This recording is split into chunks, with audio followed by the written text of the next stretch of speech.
dimos la última clase.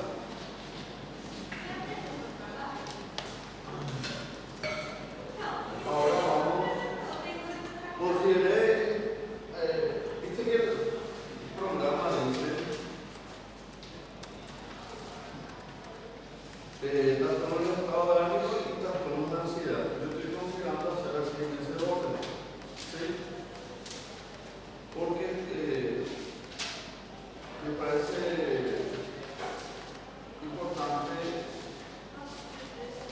tratar los que son más frecuentes inicialmente o los que más van a ver en el consultorio. Si bien los trastornos psicóticos son los que más se ven en el consultorio, los trastornos mentales también que generan muchísimo deterioro y a veces es difícil el manejo de los trastornos psicóticos.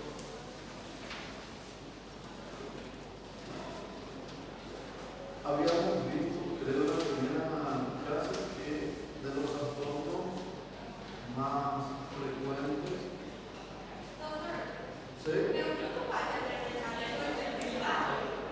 No escuché. Dá para mais apresentar. Uma coisa que essa semana.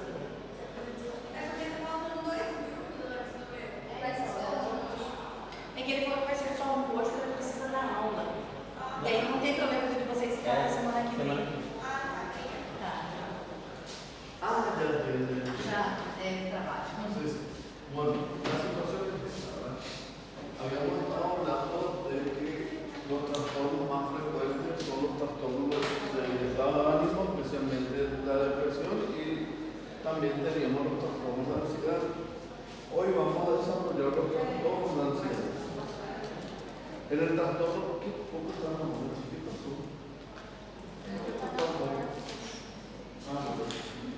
Bueno, el trastorno de ansiedad, o sea, el grupo de los trastornos de ansiedad van a ver con mucha frecuencia en el consultorio. Por eso creo que va a ser importante en esta clase.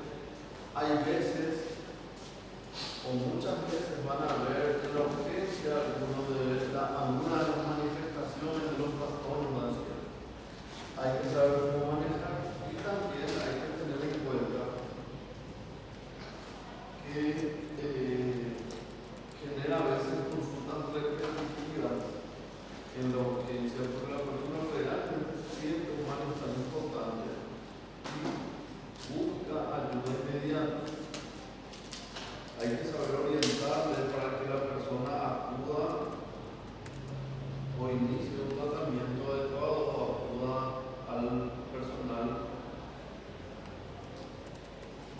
especializado o a psicología como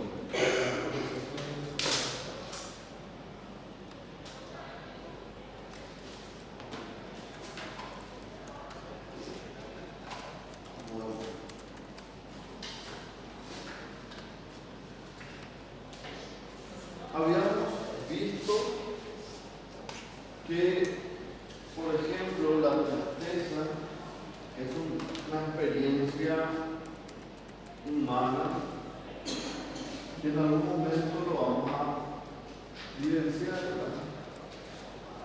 Es parte de la experiencia humana. También la alegría, inclusive algunas percepciones, algunas alteraciones que consideramos dentro de los trastornos psicóticos se pueden presentar dentro de la normalidad. Por ejemplo, podemos en algún momento escuchar algo sin estímulo, ser normal, o puede ser normal, digamos.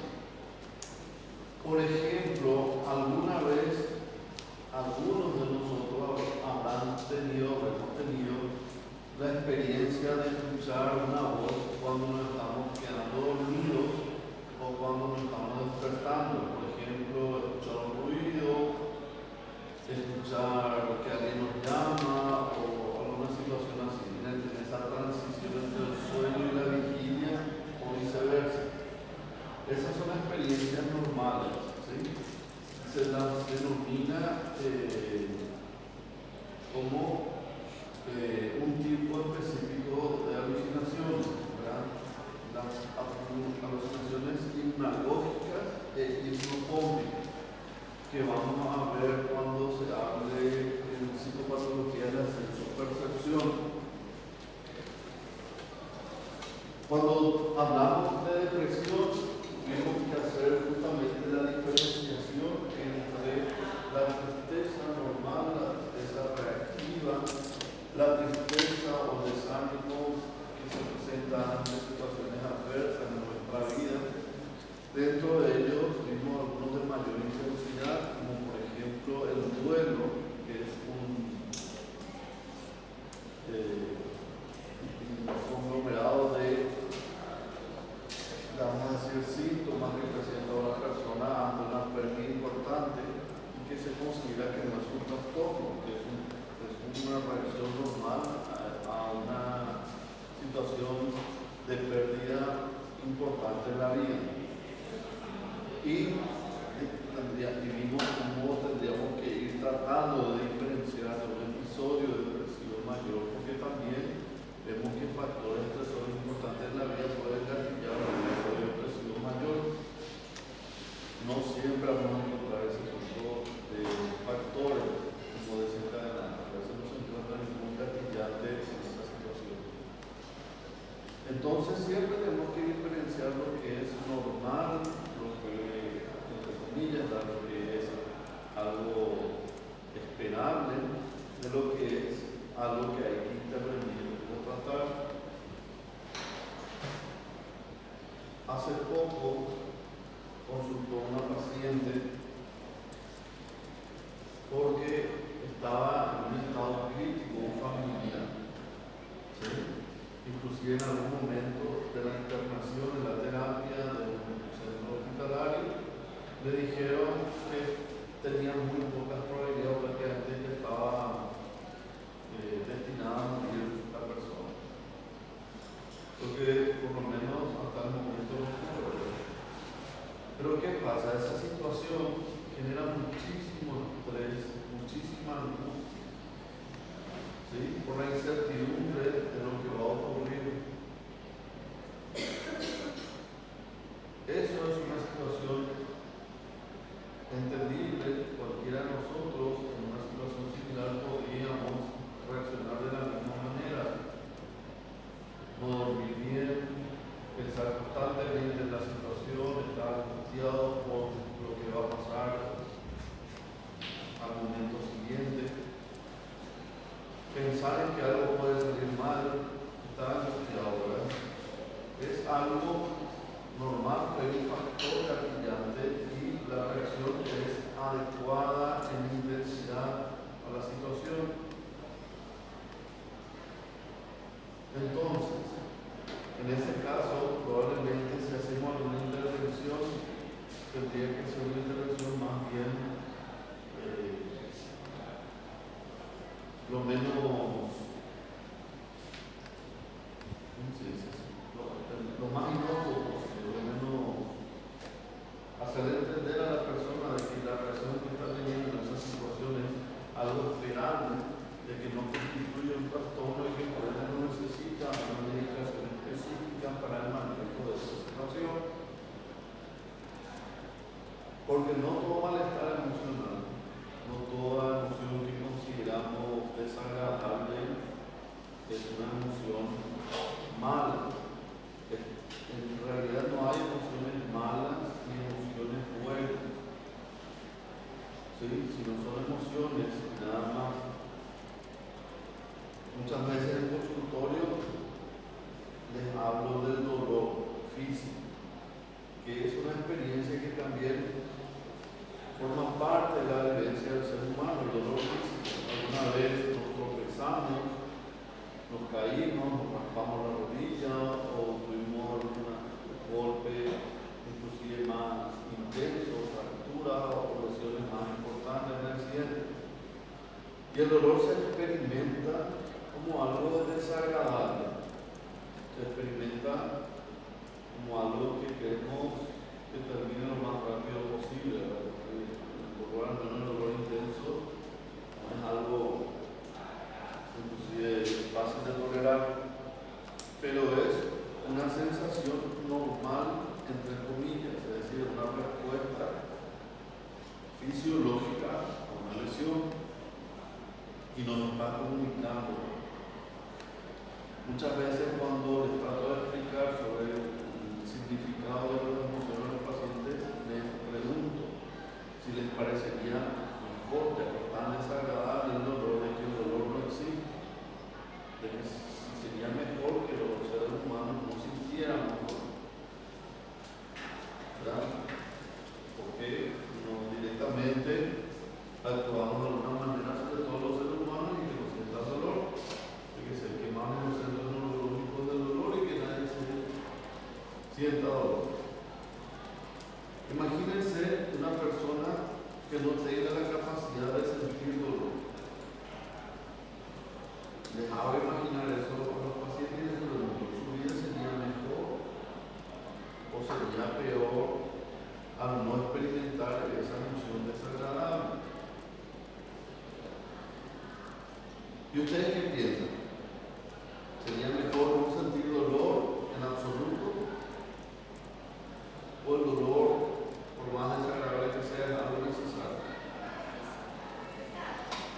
¿Cómo? Es necesario. Justamente por eso, porque nos está implicando, nos está comunicando algo. Y les pongo el ejemplo. Imagínense que están en un cuadro que no es fácil de identificar porque no hay ninguna lesión. Por ejemplo, están empezando sobre una apendicitis aguda. ¿Por qué viene a consultar la persona que tiene apendicitis aguda? No viene a consultar porque vomita, o no viene a consultar porque no puede comer, o viene a consultar por el dolor. El dolor en una apendicitis aguda es muy intenso, no puede moverse, tiene esta posición. Así no puede caminar. Por el dolor viene a consultar. Porque el dolor en ese momento, en esa situación, es un signo de alarma. Le está diciendo, algo está dañado aquí, hay que hacer algo. Les comunica, bueno, las emociones son eso. Nos están comunicando, nuestros estados emocionales nos comunican algo. No están llevando. Son el motor, son ese impulso muchas veces que nos llevan a la acción.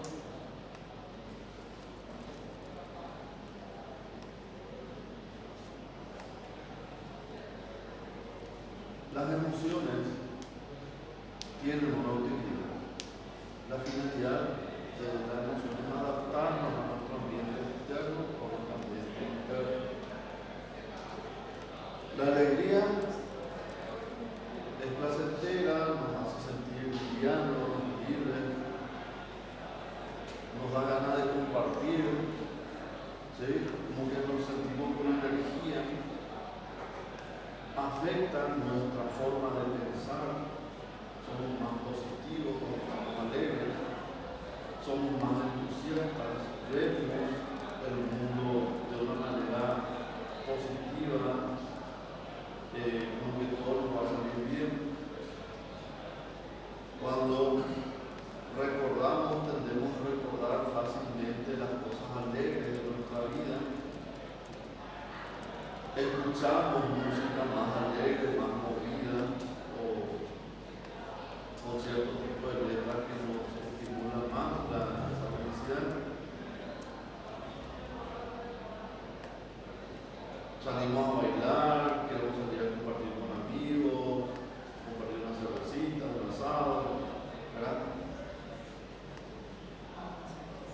Nuestro estado emocional influye, como ven, en nuestro pensamiento, influye en nuestra conducta, influye en nuestra memoria, lo que traemos a la memoria, etc. ¿Sí? Así también nuestros estados emocionales que consideramos desagradables también influyen tanto en los pensamientos, en la conducta y en otros elementos de la función mental superior. En la tristeza generalmente la persona tiende a aislarse, a ensimismarse, a dar vueltas en las rumiaciones mentales de los problemas o las causas de su malestar. Muchas veces la persona parece distraída del entorno, está muy concentrada en lo que está pensando, en lo que es su mundo interior, tiende a recordar las cosas más tristes, cuando uno se siente triste. Recuerda las situaciones en donde perdió algo importante, o las situaciones en las que salió mal, o inclusive las cosas que podrían considerarse felices o alegres, las recuerda con un tono de tristeza. Entonces vemos que los estados emocionales afectan nuestra función, nuestra conducta en general, pero no son ni buenos ni malos, no están comunicando. Entonces, algo muy importante que a veces es muy difícil en ciertas situaciones para la persona, por ejemplo, en algunos trastornos de la personalidad o en otras situaciones, reconocer su propio estado emocional. A veces sienten un malestar que no lo logran definir, y al no definir, no saber cómo se sienten, les cuesta entender qué es lo que les está pasando, qué es lo que origina ese malestar emocional. ¿Sí? Y por supuesto su conducta se ve alterada. A veces, como no saben cómo solucionar o no entienden qué es lo que está pasando, solamente quieren que eso termine lo más rápido posible, muchas veces llegan a las autolesiones, utilizan otro tipo de estímulo intenso como para suprimir el dolor emocional, llegan a las autolesiones, les generan como un estado de carga. ¿Por qué? Les aparta de ese pensamiento, de ese estado emocional desagradable. ¿Sí? Entonces estamos viendo que ese estado emocional, esa situación, tiene una función, tiene una repercusión y tiene también una alteración y que puede tener consecuencias negativas. Por eso es importante esta parte, diferenciar la experiencia humana, la experiencia emocional.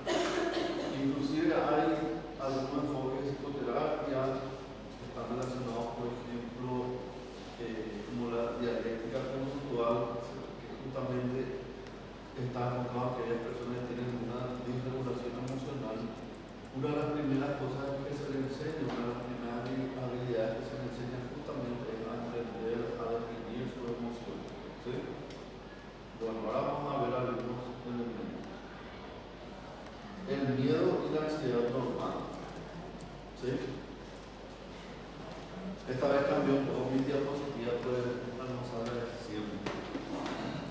Bueno, como dijimos, tiene una función por el estado emocional. La ansiedad puede resultar desagradable en algunos momentos, para no darnos tan ansiosos. ¿Sí? Pero es un mecanismo de defensa. ¿Sí?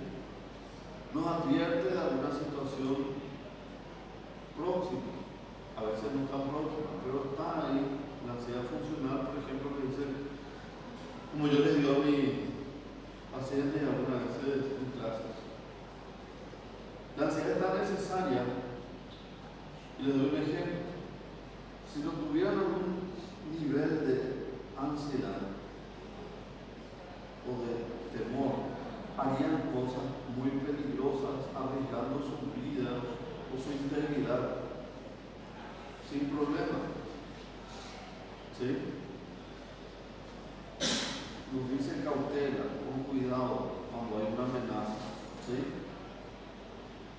También nos está diciendo, hay algo importante que tenemos que atender.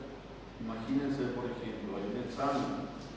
Si nos angustia, no les preocupa en lo más mínimo ese examen, van a presentarse al examen sin prepararse y no les va a importar si marcan bien o mal, van a rendir a los y quitan la nota que quieran, ¿verdad? ¿Por qué? Porque no van a estar preocupados. Entonces, la ansiedad te llama, es una cuestión que dice, atender esta situación. Muchas veces, esta ansiedad nos tiene que llevar, ¿sí?, a superar estas situaciones desafiantes por decirlo de manera apropiada.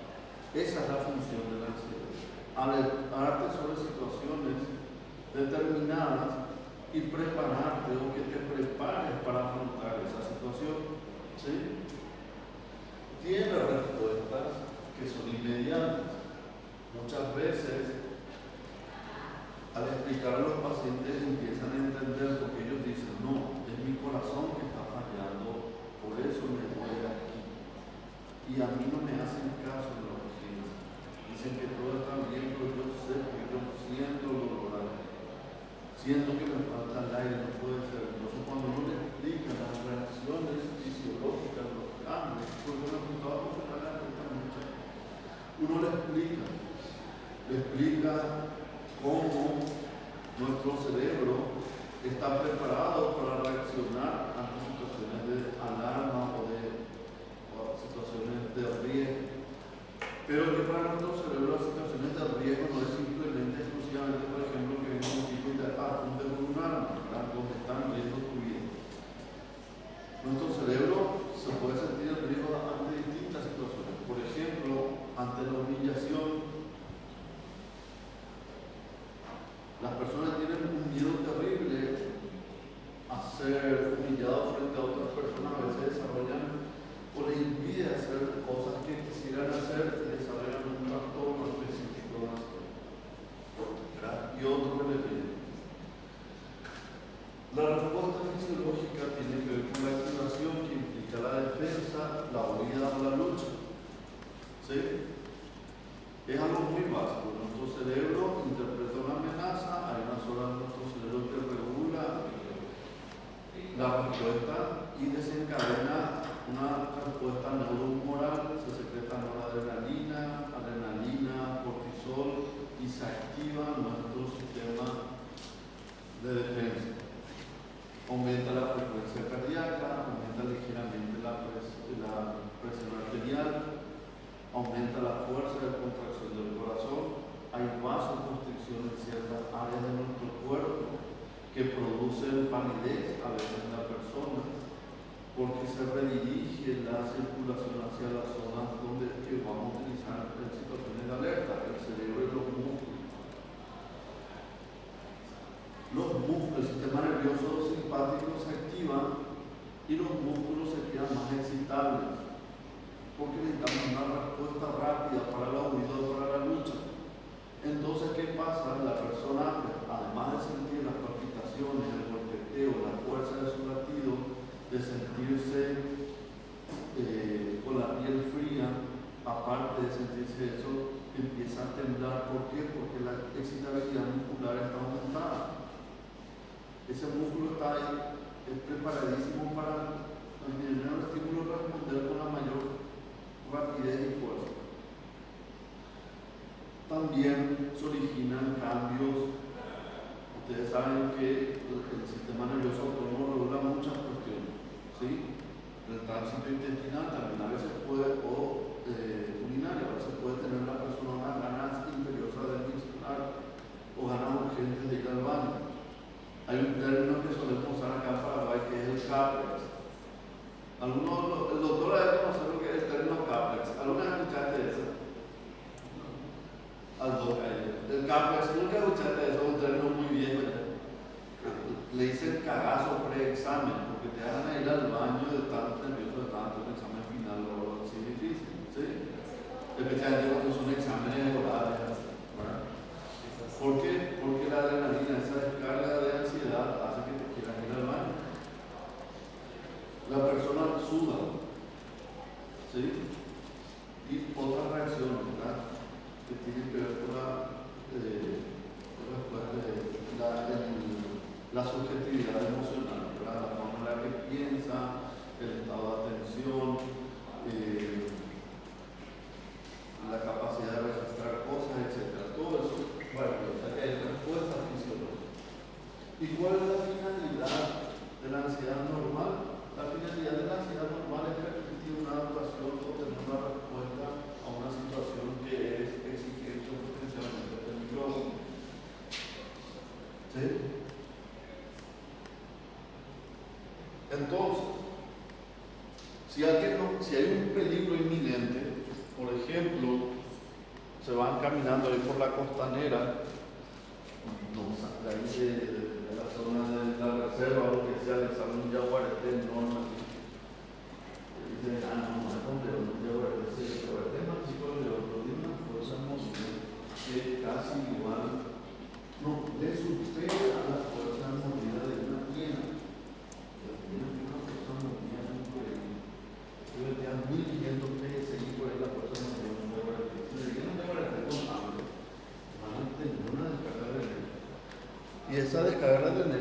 totalmente normal. Es el miedo a una situación de riesgo vital. ¿Sí?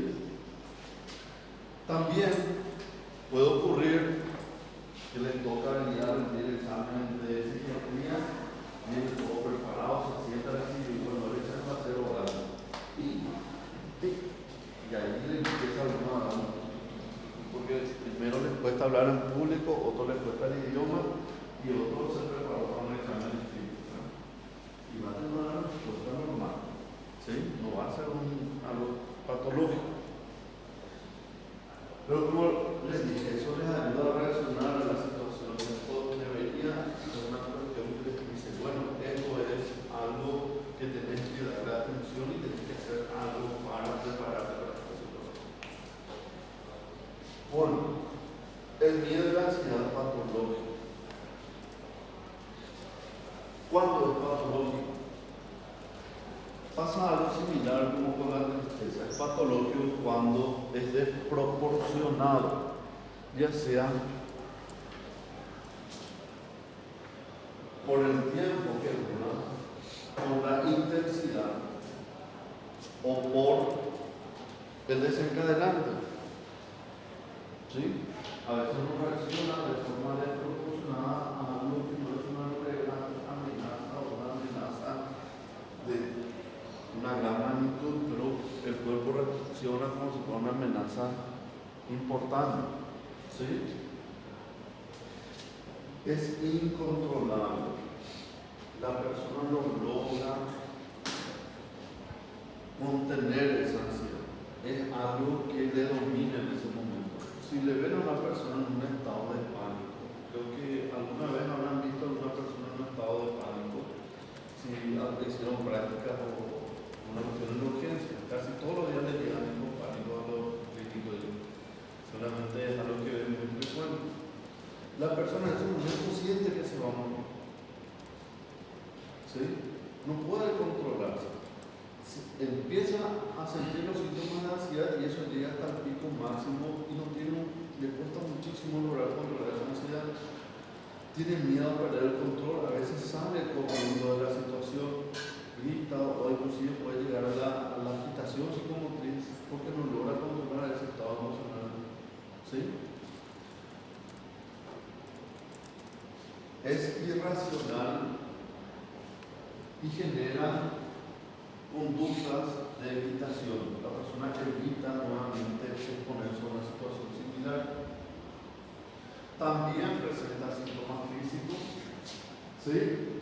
Y en vez de permitirle adaptarse a las situaciones de peligro, de exigencia de la vida, la persona,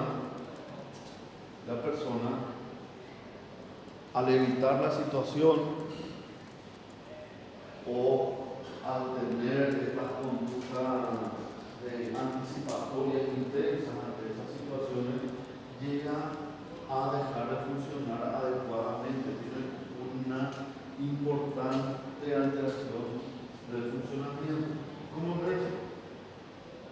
Imagínense una persona muy inteligente que enseguida aprende todo lo que estudia, pero ¿qué pasa? Suerte no rompí esto, si no, todos mis suelditos se hubieran acabado. Bueno, allá me dio ansiedad. ¿Qué pasa? Esta persona que es muy inteligente, le gustaría estar acá entre ustedes, estudiar medicina. Pero nunca estudió medicina por más de que tenga la capacidad intelectual para eso y le gusta aprender y cosas así. ¿Por qué? Porque le cuesta estar entre muchas personas que tienen ansiedad social. Nunca se animó a rendir el examen de ingreso. Le cuesta luego hablar ahí con gente ahí con la señora de la despensa ahí enfrente a su casa, ya le cuesta hablar. Le imposibilita tanto que esa persona no llega a desarrollarse plenamente. ¿Sí? Esa es la consecuencia funcional que puede tener. Muchas veces los trastornos de ansiedad nos limitan tanto que llegamos a dejar de crecer, a llegar a alcanzar nuestras metas, a abandonar cosas que lo muchísimo. ¿Sí? Y la ansiedad puede aparecer en cualquier momento de la vida. Y puede tener consecuencias que pueden decirse así con una palabra bastante elocuente, puede tener consecuencias catastróficas. Generalmente, para entender lo que es la implicancia o la respuesta que puede tener una persona a los trastornos de ansiedad, explico casos un poco extremos o casos muy importantes. Creo que les llegué a hablar una vez de una mujer que empezó a tener episodios de pánico y justo estaba embarazada. Los episodios de pánico se fueron presentando cada vez con más frecuencia, con mayor intensidad y en distintas situaciones, y cada vez esta mujer iba evitando cada vez más situaciones en su vida. Llegó al punto que no podía irse al hospital a sus consultas prenatales porque llegar al hospital, no sé qué pasó ahí, qué está pasando solo eso, porque al llegar al hospital tenía crisis de ansiedad, estando en el hospital tenía crisis de ansiedad, entonces no podía irse. Después ya se generaba la crisis de ansiedad. Cuando se subía en el auto para irse al hospital, nomás ya se le generaba una crisis de pánico. Después ya subirse en el auto para ir a cualquier lado, no podía ir al shopping, no podía ir al supermercado, no podía ir a ningún lado, porque ya generaba crisis de pánico. Y cada vez que hacía, evitaba cada vez más la situación. Hasta que llegó a quedarse en su habitación. No podía salir al baño que quedaba. Había un pasillo frente a la puerta de su pieza y enfrente a la puerta de su pieza estaba la puerta del baño. No podía ir al baño porque llegó a tener episodios de pánico en el baño. Tenía que irse alguien con esta señora, con esta joven, al baño.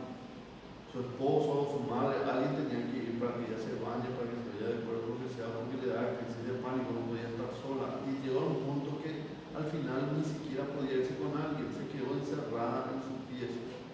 En ese momento fue cuando me llamaron y ahí se hizo el tratamiento y después empezó a recuperar la funcionalidad, pero para que vean lo importante que puede ser la consecuencia de un trastorno de ansiedad. Bueno, entonces, ¿cuáles son las características de la ansiedad patológica? Es intensa, persistente, desproporcionada con respecto al estímulo y, lo más importante, afecta significativamente el funcionamiento. Después quería diferenciar entre dos elementos que muchas veces hablan los psicólogos: la ansiedad de estado y la ansiedad de raza.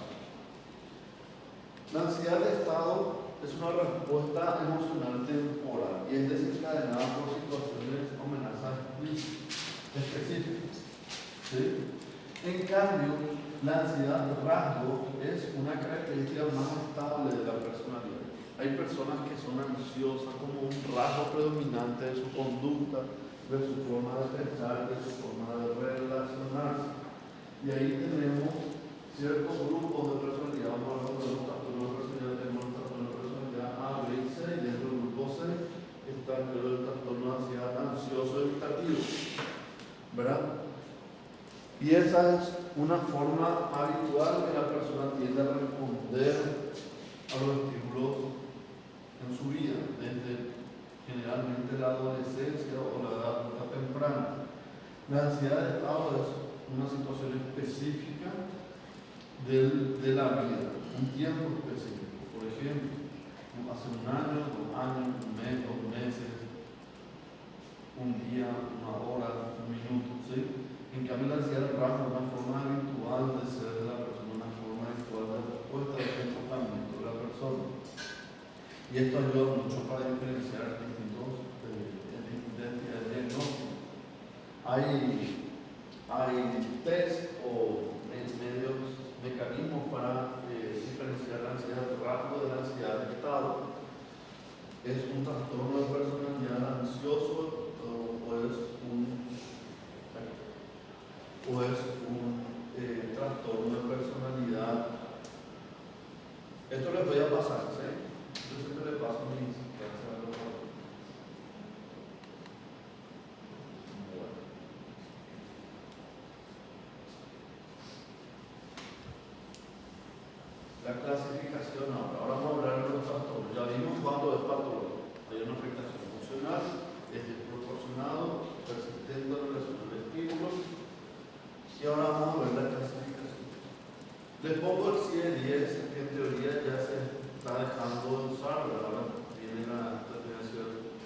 CIE 11. Pero no el CIE 10 porque en nuestro hospital todavía el sistema nacional usa la calificación CIE 10.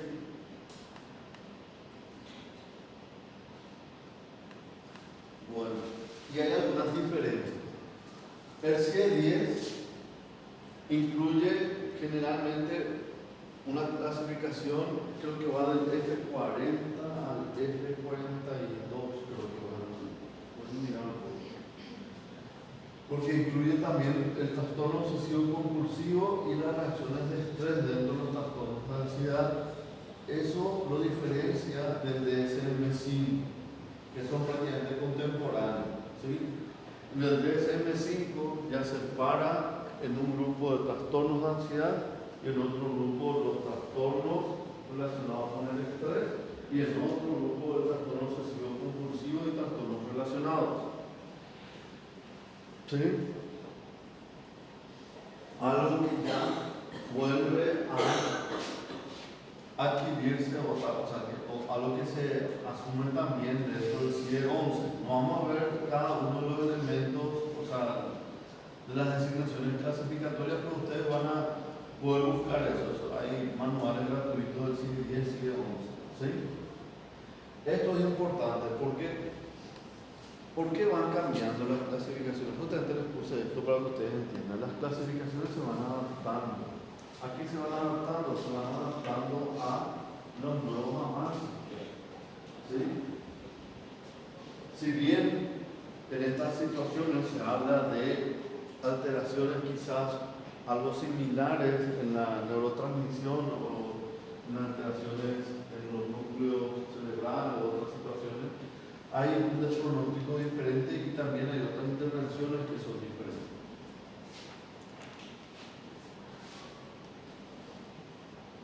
La idea es, con el tiempo, tratar de poder encontrar los mecanismos y las causas subyacentes de todos los trastornos mentales a fin de poder dar una mejor respuesta a los pacientes. Bueno, en el DSM-5 tenemos incluido el trastorno de ansiedad por separación, que vamos a dar el mutismo selectivo. Estos dos trastornos se dan muchas veces en personas de niños, ¿sí? Tenemos también lo que es el trastorno de ansiedad generalizada, agorafobia, trastorno de ansiedad específica, el trastorno de pánico. Tenemos los trastornos de ansiedad relacionados con enfermedades o problemas médicos, el trastorno de ansiedad relacionado con medicamentos y sustancias.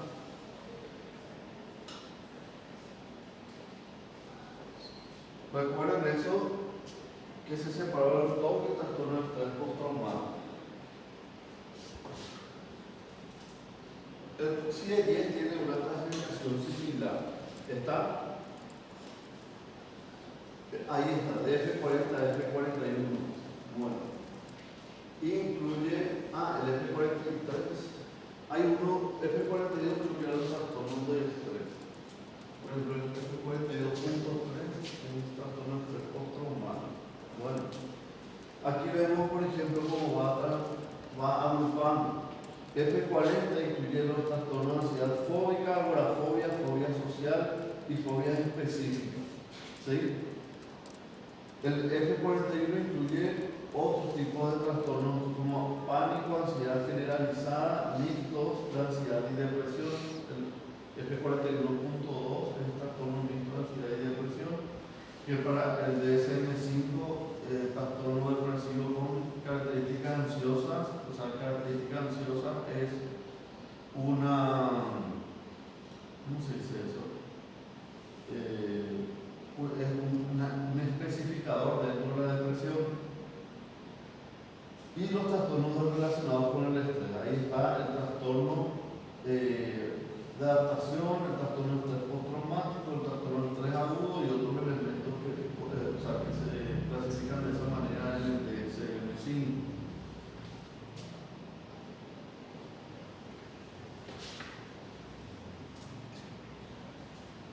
Y el CIE-11 tenemos también, ¿verdad? Ansiedad, todo queda dentro del grupo de ansiedad, ¿verdad? Todo lo que es equiparable al el CIE-11 es equiparable al DSM-5 en el sentido que van separando otra vez el trastorno de estrés postraumático, el trastorno de estrés agudo, trastorno de adaptación con síntomas ansiosos, etcétera, etcétera, etcétera, lo va dejando en una entidad aparte, y el trastorno obsesivo compulsivo, la tricotilomanía, los trastornos escolares y todo eso lo va separando también, ¿sí? No incluye los trastornos. La tricotilomanía, el trastorno de escolaridad y otras cosas están dentro del trastorno obsesivo compulsivo del DSM-5, antes estaban dentro de los trastornos del control de los impulsos, del grupo de los trastornos del control de impulsos. Cuando estamos viviendo, quiere decir que hay cambios.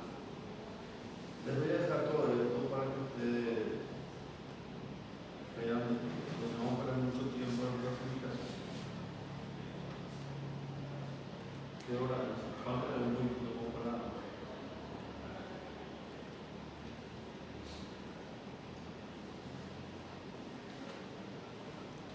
Está más lindo ahora mismo.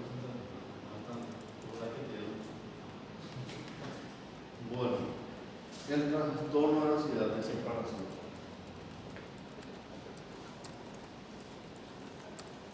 Vamos a hablar un poquito de esta situación. Van a ver más niños y se puede presentar dando sí. El trastorno de ansiedad de separación se puede considerar como un tipo de ansiedad que se presenta en unas situaciones específicas, ¿verdad? Este tipo de trastorno de ansiedad se ve relacionado cuando la persona que sufre el trastorno es separada o prevé la separación del cuidador primario, ¿sí? Por ejemplo, se puede ver en los niños cuando se separan la figura de apego, no necesariamente la mamá. La figura de apego puede ser el papá, puede ser la niñera, puede ser la abuela, puede ser cualquier otra persona. Y aparece la ansiedad ante la ausencia o la probabilidad de que se ausente la persona o se separe un tiempo de la figura de apego. Acá hay una cuestión importante que para que se pueda desarrollar en los niños que se están escolarizando debe por lo menos pasar 4 semanas, ¿sí? 4 semanas, ¿sí? Y 6 meses en los adultos para cumplir con el diagnóstico. O sea, no sé si me imagino, no sé si me entienden. ¿Alguna de ustedes es mamá o papá? ¿Tienen hijos pequeños? 1, 2, 3. ¿Alguno ya empezó a ir a la escuela? ¿En qué edad empezaron a ir a la escuela? 4 años.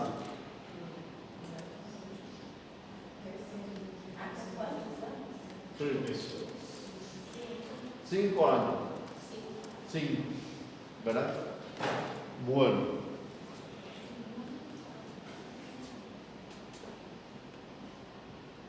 ¿Tienen hermanitos o no tienen hermanitos? ¿No? ¿Sí? No. ¿Cuándo se fueron tus hijos a la escuela? La primera vez. ¿Vos les llevaste a la escuela o no? Fui yo. ¿O se quedó fácilmente en la escuela o lloró o quiso, o sea, agarró del foco o quiso? Estaba asustado. Estaba asustado. Pero se quedó ese día. Se quedó. Y después te llamaban para que vaya a buscar nada. ¿Y a vos? Fui eu que levei. No primeiro dia ela não chorou, no segundo. Sí. Por el primer día no se ve como una animal. Yo. Solo el primer día. Después ya no. Tranquilo. Bueno. Es normal para una criatura que cuando se separa, no es padre, y cuando un niño se separa de su figura de protección, lo que sea, sienta ansiedad. Y es parte del desarrollo de una criatura, de un niño. Ustedes no tienen hijos. Los que tienen sobrinitos que van alguna vez a con un bebé. Los bebés chiquititos nacieron hace poco tiempo, menos de un mes haber nacido. Puede pasar de brazo a brazo para quien. Levantar, le va a hacer el papá y feliz. Una vez que se está ahí en el brazo, ahí está feliz. Porque no lo puede ver algo que ni siquiera sabe hasta dónde es él y hasta dónde es el otro. Mucho menos va a saber quién es quién y con quién está, es bueno o malo. Con el tiempo va desarrollando esa situación, va comprendiendo, va notando sus límites, va sabiendo que su humano, lo que su mamá es otra persona, pero no logra, como les dije una vez, no logra entender que las cosas continúan existiendo por más de que no le vea. Entonces dice su hermano, eso es, ¿verdad? Después recién se dan cuenta de que, bueno, mi mamá no está en otro lado, pero está. Y después recién empiezan a desarrollar la ansiedad social, en el sentido de que viene la mamá y sonríe, le alza, le habla y sonríe, y los desconocidos y la niña mal y empieza a llorar, ¿verdad? Le genera ansiedad. Eso es normal, ¿sí? Otra cosa también que empieza con los niños es que ellos van adaptándose después de esa nueva situación. Otra cosa importante es que los niños a cierta edad no saben compartir, no están dentro de sus formas de pensar de que hay que compartir, de que no, son egoístas los niños en ¿sí? Tengo hambre, tengo que comer. Tengo sueño, tengo que dormir. O quiero jugar, quiero hacer juguete. No, hay que hacer juguete, no quiero hacer juguete. Eso no es no le importa si el otro llora, si le quitan, no le importa. Después va desarrollando esa cuestión. Yo me siento triste, él también se puede sentir triste. Yo estoy enojado, él también se puede enojar, ¿verdad? Y ahí empieza a desarrollar las neuronas que nosotros podemos interpretar y desarrollar el patrón. Por eso lo que antes se organizaba los niños a cierta edad, porque se vio que a esa edad empezaban a poder interaccionar con los niños sin quitarle un poco a los intentos de llevar con sus juguetes, ¿verdad? Bueno, la cuestión está en que la ansiedad es normal hasta cierto punto, pero si persiste en forma, ¿verdad? ¿Recuerdan lo que estoy diciendo? Si es persistente o si es muy exagerado respecto al estímulo o no le permite funcionar adecuadamente, se convierte en un patrón.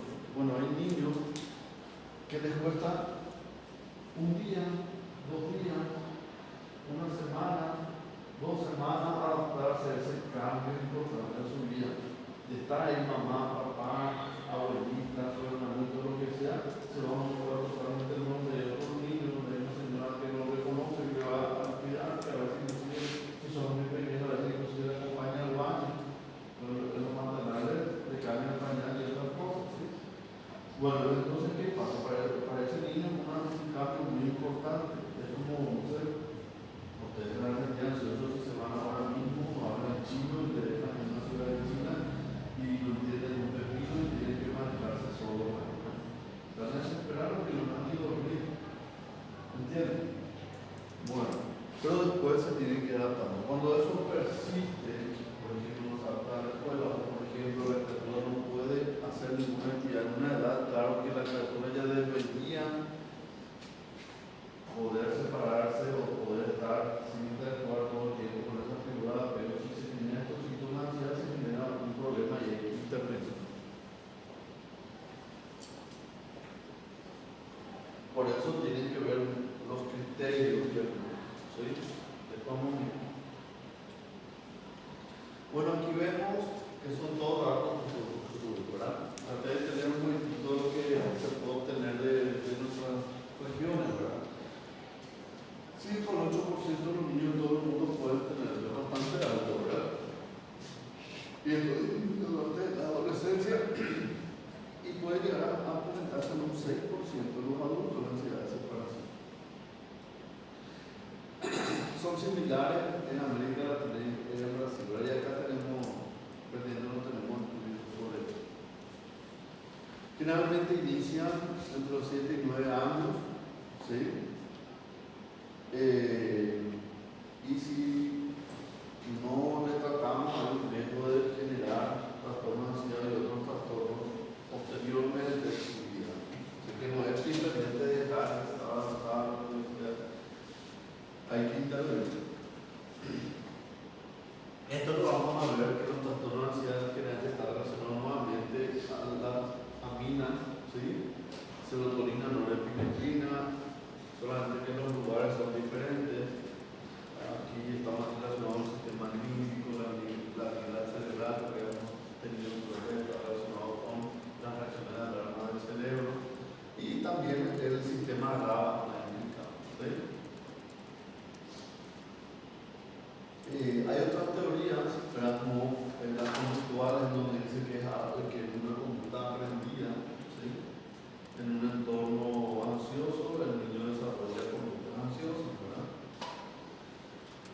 la presencia de situaciones traumáticas, ¿sí? Puede también estar relacionado con el desarrollo de ansiedad de separación. Y, por supuesto,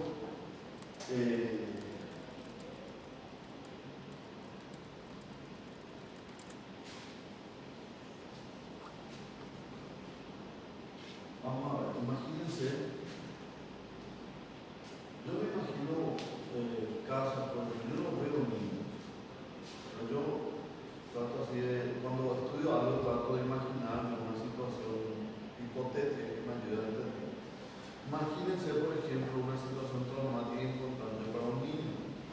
Su madre fallece cuando el niño tiene 3, 4 años, fallece repentinamente en un accidente. De un día para otro su mamá ya no está. ¿Sí? La persona más cercana, eso le genera una pérdida importante y después se apega mucho al papá. Puede ser que después de un tiempo esa criatura le cueste no estar en presencia de la figura paterna, porque quizás el papá también puede buscar un acercamiento más importante con su hijo justamente para que este niño no resienta tanto la situación de la pérdida de la madre, o para que él no se sienta un poco forzado emocionalmente. No digo que esto sea algo que sí o sí ocurre ante esta situación, pero en esa situación un evento traumático importante, una pérdida importante en su vida, en una etapa temprana, puede generar un trastorno ansiedad por separación, donde estar lejos o estar separado del padre por un tiempo determinado le genera muchos síntomas. ¿Y cuáles son los síntomas? ¿Verdad? Primero, la preocupación persistente de que deje o la persona se aleje o no esté con él. Puede tener, por ejemplo, una angustia o una preocupación excesiva, que eso sí ya bien personada junta, de que fallezca un ser querido, una vez, de tener una nueva pérdida, de que sufra un accidente, de que no vuelva más su papá. ¿Sí? ¿Entienden? No logran irse fuera de la casa y dormir, no logran irse, por ejemplo, en la casa de los abuelos. Imagínense, por ejemplo, viene un hermanito y la mamá se va a instalar y el papá se va a quedar con la mamá, entonces quieren dejar al niño con los abuelos, pero el niño no puede dormir fuera de la casa de los padres. ¿Sí? Dolores de cabeza, síntomas gastrointestinales, dolor abdominal, pesadillas relacionadas con la separación, ¿sí? Y así. El diagnóstico se basa en los criterios clínicos que vamos a ver. Generalmente requiere una evaluación multidisciplinaria porque el abordaje también suele ser multidisciplinario, generalmente un abordaje psicoterapéutico inicialmente. Y hay que diferenciar de otras situaciones, entre ellas otros trastornos de ansiedad, trastornos de estrés postraumático, en donde la criatura puede tener una dificultad para estar solo, no por el miedo o la angustia que se da de separarse del cuidador primario, sino por el temor o por los recuerdos recurrentes de un evento traumático, etc. ¿Sí? ¿Por qué trastornos de la conducta? Porque a veces estos niños, ¿cómo reaccionan ante la ansiedad? Muchas veces pueden reaccionar en forma de, que diríamos para una agitación, hacen rabietas, se tiran el piso, tiran cosas, ¿verdad? Entonces hay que también diferenciar con trastornos de la conducta, trastornos de los impulsos. Bueno, van a ver mucho la terapia cognitivo-conductual en los manejos psicoterapéuticos, porque es lo que tiene más evidencia generalmente para los trastornos. Para los psicólogos utilizan otro tipo de abordaje. Para los trastornos de ansiedad, generalmente se pone como primera línea en la parte de psicoterapia, terapia cognitivo-conductual. Tratamiento farmacológico, utilizamos mucho los fármacos que utilizamos en depresión. En primera línea solo el nivel selectivo de la recaptación de serotonina y vamos a ver otras situaciones. Generalmente hay que implicar al entorno del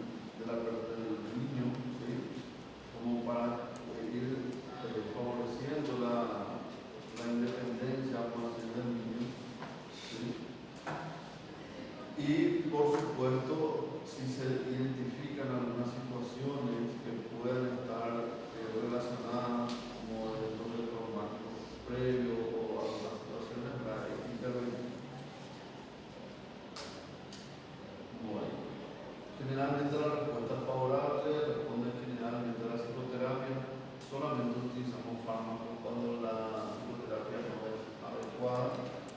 Hay que tener en cuenta esto, de que hay un aumento de la probabilidad de que desarrolle otro tipo de trastornos mentales relacionados con la ansiedad, fobia social, ansiedad, trastornos de pánico, ansiedad generalizada, etc. ¿Sí? Vamos a hacer un poco más. ¿Qué tal si descansamos un poco ahora? ¿Estarán cansados ustedes ahora? ¿Sí? Porque a veces las cosas ya no entran más, pues se cansan. Ustedes están entendiendo esto, ¿verdad? Yo traté de ser un poco más diferente, ¿verdad? Muchas veces yo le daba a ustedes para que vayan presentando esta clase. Me parece mejor así y les dejo otras cosas a ustedes, porque a veces yo cuando dan clase a ustedes me olvido mencionar algunas cosas. Vamos a ver después los criterios diagnósticos. Tienen que ver que hasta cierta edad, por eso van a ver los criterios diagnósticos algunos puntos muy importantes. Hasta cierta edad, la angustia por la separación se puede considerar normal y hasta cierto punto, ¿verdad? Y por eso los criterios diagnósticos son bien específicos en qué buscar, en qué criterios tienen que cumplirse para que sea un trastorno y no sea una reacción normal a la separación de un adulto, de un niño, ¿verdad? Inclusive vamos a